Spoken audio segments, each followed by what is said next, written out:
నమస్కారం. NMR agriculture YouTube channel స్వాగతం. మన ఛానల్ డైలీ ఖమ్మం మార్కెట్ అలాగే పంటల మీద సంబంధించిన ఇన్ఫర్మేషన్ గత 5 సంవత్సరాలు అనేక మార్కెట్లు అనేక ఫీల్డ్ ప్రతి ఒక్కరు కూడా రైతులకి తిరిగి ప్రతి ఒక్కరికి ఇవ్వడం జరుగుతుంది.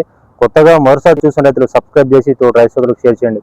ఈ యొక్క వీడియోలో చూసుకుంటే మహారాష్ట్ర మధ్యప్రదేశ్ పరిస్థితి ఎట్లా ఉంది, పంట అలాగే ఏసీలో ఎంతవరకు సరుకు ఉంది, మిర్చి ధరలు పెరుగుతాయా తగ్గుతాయా, పంట విస్తీర్ణం ఏ విధంగా ఉంది ప్రతి ఒక్కరు కూడా ఈ వీడియోలో తెలియజేయడం జరుగుతుంది.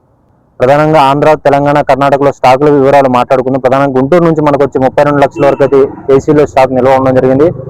ఖమ్మంలో 13 లక్షలు, వరంగల్లో 12 లక్షలు, అలాగే మనకి వచ్చవాయ, నందిగామ ఈ యొక్క మధ్య మార్కెట్ల నుంచి 8 లక్షల వరకు అయితే కోల్డ్ స్టోరేజ్ స్టాక్ నిల్వ ఉండడం జరిగింది.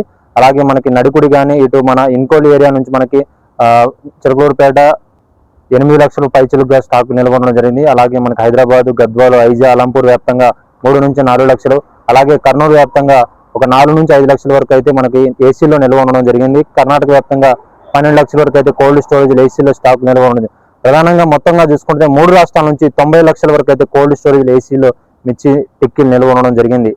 ఇక మధ్యప్రదేశ్ పంట విస్తీర్ణం చూసుకున్నాం. దాదాపుగా అక్కడ వచ్చేసి 1,00,000 నుంచి 1,10,000 హెక్టార్లు సాగు చేయడం, 1 హెక్టార్ ఇది కూడా 1.5 ఎకరం అండి. దాదాపుగా మనకు వచ్చి 2 లక్షల వరకు ఎకరం వేయడం జరుగుతుంది. అక్కడ 2 లక్షల ఎకరాలు అయితే మరి పంట పరిస్థితి ఏందన్న ప్రధానంగా చూసుకుంటే ఖర్గోను యొక్క బన్వాడి ఈ యొక్క ప్రాంతాల్లో చూసుకుంటే మిర్చి పంట వచ్చేసి మనకి ఈ యొక్క నర్మదా నది ప్రాంతాల్లో ఉన్నటువంటి వెళ్ళు కానీ అటు వచ్చేసి మనకి బోరుబావిలు వేసినటువంటి కింద కూడా కొంత దూరం బొబ్బర్లు కొనసాగడం, అలాగే ముడత తెగుళ్ళు ఎక్కువగా రావడం, అలాగే మనకు చూసుకున్నట్లయితే పచ్చిమిర్చి ఎక్కువగా వెళ్ళడం జరుగుతుంది. అక్కడ మనకి మహీఫల్కడ్, మహీదంద, ఆర్మూర్ సెగ్మెంట్, తేజ రకాలు అయితే ఎక్కువగా సాగు చేయడం జరుగుతుంది.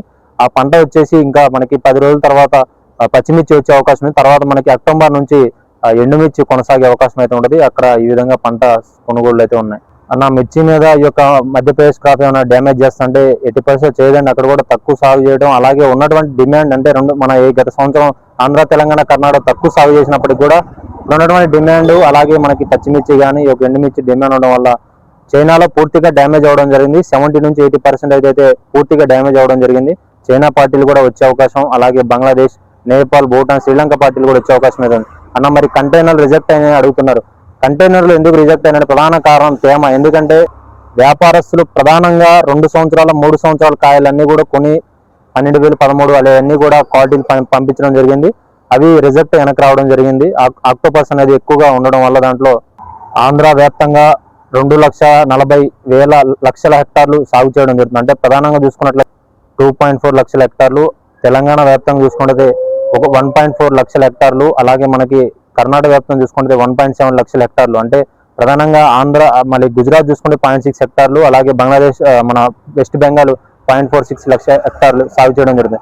ప్రధానంగా ఇండియన్ స్పైసెస్ బోర్డు ఇచ్చినటువంటి నివేదిక ప్రకారం చూసుకున్నట్లయితే 7.8 లక్షల హెక్టార్లు, దాదాపుగా 20 లక్షల ఎకరాలు ఓన్లీ మిర్చి సాగు చేయడం జరుగుతుంది. దీని నుంచి మనకు వచ్చినటువంటి దిగుబడి చూసుకున్నట్లయితే ఈ సంవత్సరం వచ్చేసి మనకు స్పైసెస్ బోర్డు ఇచ్చిన నివేదిక ప్రకారం 24 లక్షల మెట్రిక్ టన్నులు, అంటే దాదాపు చూసుకుంటే ఎకరానికి 13 క్వింటాలు యావరేజ్ అయితే రావడం జరిగిందని స్పైసెస్ బోర్డు అయితే మనకు నివేదిక ఇవ్వడం జరిగింది. ప్రధానంగా ఇప్పుడు ఉన్నటువంటి పరిస్థితుల్లో రైతులందరూ కూడా ఈ యొక్క ఎల్నివో కొనసాగడం వల్ల సూపర్ ఎల్నివో ఉండడం జరిగింది. కాబట్టి అక్కడ ఆంధ్ర, తెలంగాణ, కర్ణాటకలో షోయింగ్లు అనేది స్టార్ట్ అవ్వడం జరిగింది. కర్ణాటక అలాగే మనకి ఒక రాయలసీమ ప్రాంతాల్లో మొక్కలు కూడా వేసి ఒక 20 నుంచి 30 రోజుల వరకు అయితే కొనసాగడం, చాలా వరకు అయితే బొబ్బర్లు, వైరస్ తెగుళ్ళు అని వస్తున్నాయని మనం ప్రతి ఒక్కరు వాట్సాప్ గ్రూప్లు అన్ని కూడా చూడడం జరుగుతుంది.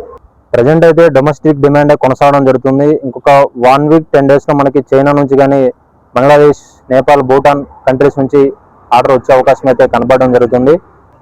డ్యాముల్లో కూడా వాటర్ లేవు. శ్రీశైలంకి వచ్చినటువంటి వాటర్ ఇప్పుడు మళ్ళీ ఒక 60,000 క్యూసెక్లు కొనసాగడం జరిగింది. వాటర్ పరిస్థితి కూడా పైనుంచి మనకి ఎగువ నుంచి వర్షాలు కూడా తక్కువగా ఉండడం జరిగింది.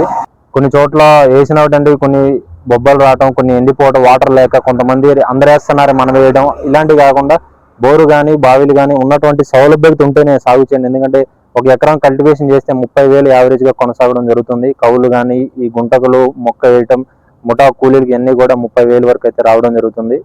ఇంకా కౌలు కూడా కలుపుకుంటే 50 నుంచి 60,000 వరకు అయితే వ్యయం వేసినందుకు మొక్క అంత రావడం జరుగుతుంది. ఇంకా మనకి పండించడం ఇంకా చాలా ఇంకా ఫర్దర్గా అయితే ఉంటారు. రైతు సోదరులు గమనించండి. సో నేను కూడా అనేక రకాల ఫీల్డ్ తిరుగుతున్నాను. మన కర్నూలు వెళ్ళి వచ్చాం, అలాగే మనకి ఈ యొక్క ఖమ్మం జిల్లా, అలాగే ఎన్టీఆర్ జిల్లా చుట్టుపక్కల మన గుంటూరు జిల్లా రైతులతో కూడా మాట్లాడటం, ప్రతి ఒక్కరు వ్యాపారస్తులు రైతులతో మాట్లాడుతున్నాం. ఇప్పుడున్న పరిస్థితి అయితే పంట సాగు చేయడం జరుగుతుంది. మనకి సెప్టెంబర్ 10 కల్లా మనకి టోటల్ రిపోర్ట్ మొత్తం కూడా